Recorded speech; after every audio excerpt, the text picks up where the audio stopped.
Jason Roth lives in a van with his dog, Wally. But get this, he is homeless and a homeowner, all at the same time. It's something I can't fully wrap my head around. It's more like head banging for Jason. See, here's his Rainier Valley home, but the tenant in it is way behind on his rent. So Jason is making mortgage payments and paying for flight school. He's also owed 5 months' rent, a total of some $29,000, not including utilities. I do come here often, though. I do come here just to look at my house and miss it and wish I could be in it. Making matters worse, the renter offered Jason's downstairs unit on Airbnb for $434 a night. At the very least, he's generating $2,000 a month. And it's more than likely he's generating closer to $3 or possibly even $4, depending on the month. And even though he didn't own the home, the city gave the renter a short-term rental license. So not only is he not paying me, but he's generating an income through the basement Airbnb unit. And meanwhile, I'm having to pay the utilities for that unit. Now he's waiting until late October for an eviction hearing. The current process for an eviction hearing in King County to go from the start to the very end is about 12 months in total. Wow, that was just frustrating to watch, but a perfect representation of what communism is like. Welcome back, beautiful and amazing human beings. My name's Luke here of wearechange.org, and there's a lot of absolutely wild and bewildering news to get into today, as of course the situation domestically is not all right, but there is a larger rebellion from the anti-establishment that just had its rallying call, as we just seen a demise of one of the most prominent establishment figures in the world. We're going to be talking about that, plus a lot more, all here on this independent media organization. If you like the shirt that I'm wearing, you can get it on thebestpoliticalshirts.com. And the clip that we played in the beginning of this broadcast was from a local KIRO7 news station in Washington, Seattle, highlighting just the absolute absurdity when it comes to individuals who own property that have to deal with huge levels of bureaucracy that, of course, predators take advantage of, leaving you absolutely screwed in a way with absolutely no possible retribution at all. And in related no retribution news, we, of course, have the demise of Henry Kissinger that last night passed away at the age of 100. Now, I have my own particular take on this specific issue.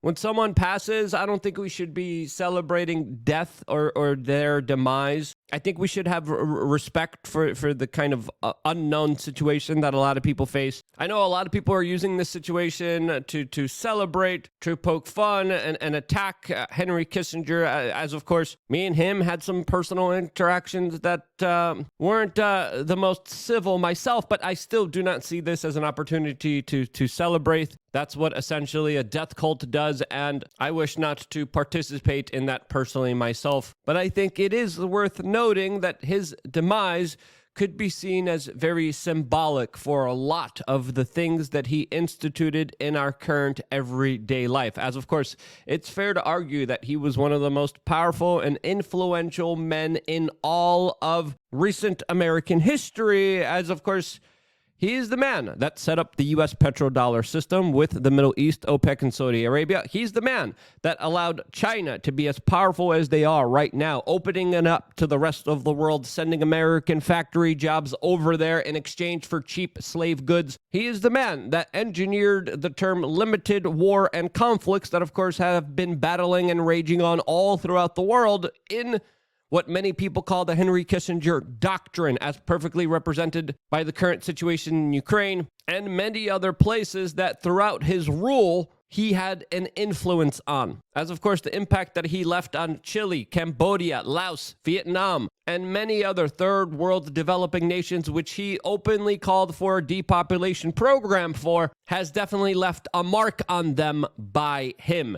And he was such a powerful figure that he advised many presidents, not just, of course, Richard Nixon, but even current modern-day presidents corporate figures, media moguls, world figures. The Pope was even rumored to be advised by, of course, Henry Kissinger, as he was in the ear of essentially all the recent presidents of the United States. George W. Bush, Barack Obama, Donald Trump all took his advice and implemented some of his policies, with even Obama's national security advisor coming out and publicly declaring that he takes his daily orders from Henry Kissinger. And with this man's passing, we have a lot of very serious questions about the relations between China and the United States that he helped establish under Mao Zedong. We have some serious questions about the future and security of the U.S. petrodollar that he also established and secured, as personally, I believe his passing is going to be more influential than a lot of other people think it will be. This, as even right before his passing, Henry Kissinger raised some very serious questions about the immigration policies of the United States that he finally openly criticized, as his participation in organizations like the Council on Foreign Relations, Trilateral Commission, and Bilderberg Group played an influential role at establishing those same policies that he recently came out and criticized. All of this is happening as, of course, tensions not only in the Middle East, but also here in the United States are rising between pro-Palestinian and pro-Israeli protesters, as in New York. We saw some small clashes last night between those two different protest groups. There's been a lot of emotional manipulation, a lot of disinformation surrounding this entire saga, as it's fair to say that tensions are rising, as even mainline corporate media reporters from MSNBC are being fired for being on one particular side of this entire conflict. All of this as in the Middle East, we just had a last-minute extension of the ceasefire that is happening there, as more hostages were just exchanged. And sadly, there was another incident, an attack in Jerusalem that attacked Israeli citizens that might put this entire ceasefire in jeopardy, leaving 6 wounded, 3 people to lose their lives, attacking Israeli citizens with yet another random attack that we are sure to hear a lot about in the future. This is, of course, I still have a lot to say about this particular matter, as well as other things that have been going on, especially when it comes to the mystery pneumonia that allegedly now is here in the United States. There's also some racial tensions up in Ireland that we even decided to make a t-shirt about on thebestpoliticalshirts.com, as we're going to discuss these issues, not on this particular platform that, of course, the White House uses in order to censor criticism of individuals on. We're going to go to LukeUnfilteredDotCom. The link is right now in the description. Click it right now.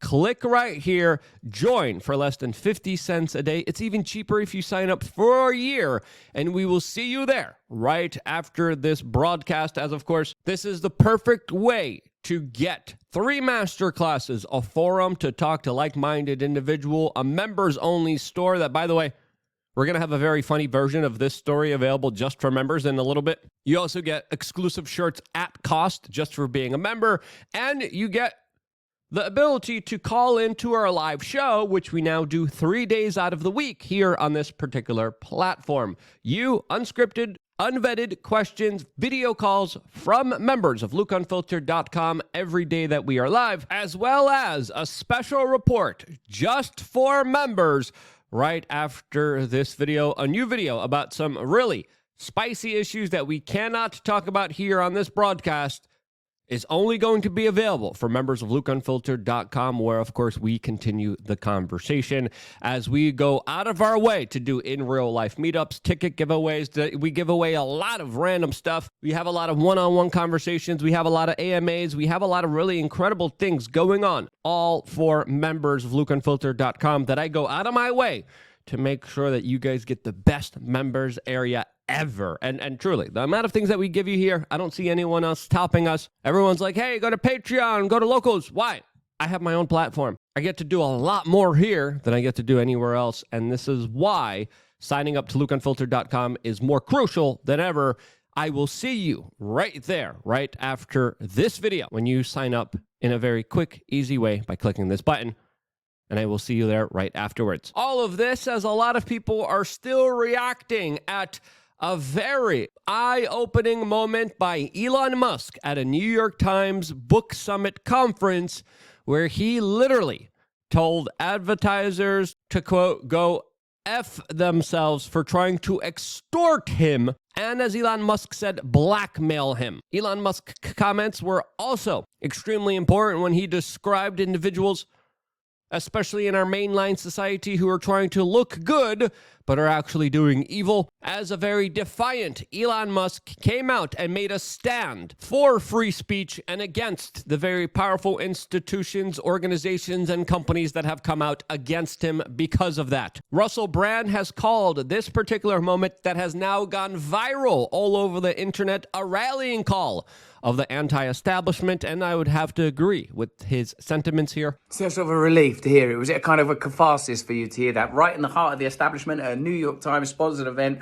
Go F yourself. Is this what we've been waiting for? Is this what we need? Does this mean now that the free speech movement and the independent political thought movement will take off? That there will be room for oppositional speech? That there will be room for a genuine counter-establishment movement? And, in my opinion, yeah, as a lot of corporate hacks are failing to understand what's really going on here, as some people have even excused this latest comment by Elon Musk, not just as a rallying call, but for a 4D chess move, as described by other commentators like Jeremy Kaufman, that believes that there might be a deeper explanation to what's happening here and why Elon Musk said what he said, as essentially he is, quote, openly encouraging boycotts against companies without actually calling for the boycotts himself, which could land him in some legal troubles. As Jeremy goes on and says that Elon needs plausibility that he didn't orchestrate any kind of boycott, but he needs one advertiser to feel the counter pressure of this boycott, which according to Jeremy Kaufman is exactly what Musk set up here. As of course, after making those very comments, he said, quote, hey Bob, if you're in the audience, specifically probably going after the CEO of Disney, Bob Iger, he talked about how boycotts have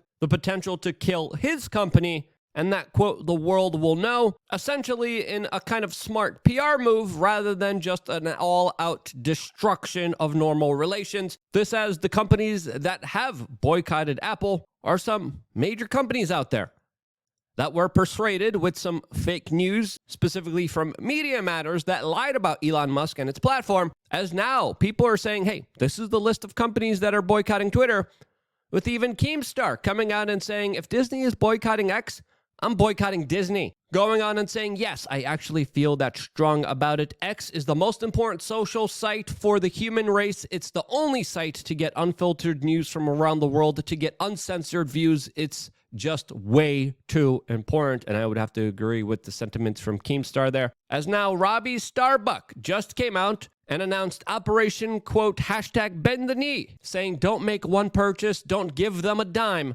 end your subscriptions, with even Michael Seifert of Public Square coming out and saying stop giving your money to corporations that hate you. This as Disney recently had a major 180-degree turnaround, especially when it comes to their larger revamping of one of their classic movies that looks like it is not going to be woke anymore, as they just released new images from it that counter a lot of its previous woke ESG score-like leftist messaging in the latest iteration of Snow White, a movie that the Daily Wire is doing themselves, and something that clearly Disney is feeling the pressures of, as of course their box office movies, especially the Marvel ones, have been an absolute dismal failure, as they have prioritized woke, liberal indoctrination, lazy forms of thinking, patronizing like behavior that is absolutely disrespectful, low IQ, and just all out insulting to the average viewer,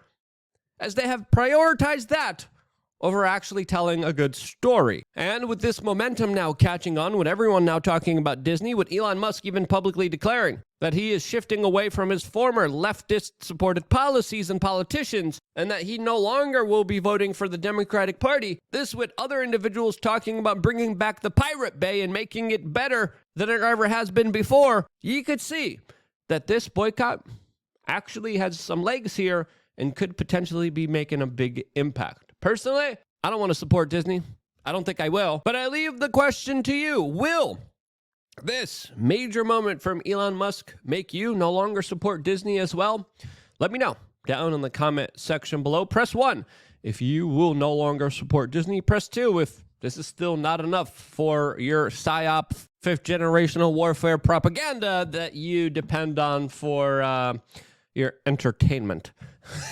A little bit of a biased poll there. Let me know where you stand down in the comment section below. I wouldn't be here if it wasn't for you guys actively supporting and participating in this independent media organization. And because you do, that's why I love you guys. Stay tuned for more here on wearechange.org. One more video coming your way right now on LukeUnfilteredDotCom. See you there.